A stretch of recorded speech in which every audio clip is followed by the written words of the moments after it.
Hello guys, I'm NeoWeather meteorologist Brian Ivy. We're taking a look at what's going on across the nation. Not too much. It's going to be a little quieter pattern for a few days, a little backdoor cold front for the northeast. We'll see some showers and thunderstorms fire in spots across the middle of the country down into the south.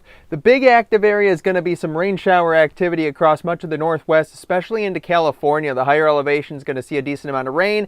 Really high elevation seeing some snow.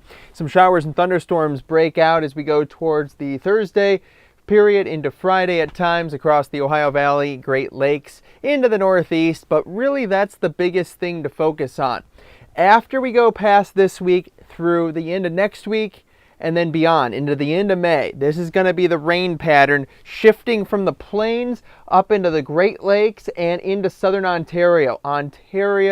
Quebec as well, Nova Scotia going to see an uptick in precipitation. But we will not see anything too crazy across most of the East Coast. Taking a better look at what's going to go on through the end of the week and weekend and into early next week. High pressure moves out and a low pressure system will move across the middle of the country, sparking multiple rounds of severe weather across the plains into the Mississippi Valley area, especially where you can see those yellows and reds. That'll be the very turbulent thunderstorm activity. This whole system pushes eastward and will move in towards portions of the Tennessee and Ohio valleys. Probably more scattered on the severe front, but still getting very active across the west as a trough of low pressure settles on in. That will expand eastward as well, allowing for a couple more waves of showers and thunderstorms at again a renewed wetter pattern to move eastward up into the Great Lakes and throughout decent portions of Virginia in towards the rest of the Mid-Atlantic into early next week.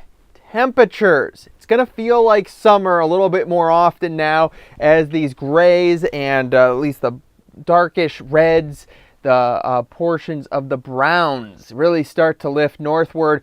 As you can see that buckle in the jet stream off towards the west and a nice ridge of high pressure across the eastern portion of the country. This is a pattern change that's going to allow 70s and even widespread 80s to push into Ohio and maybe Michigan and up into New York.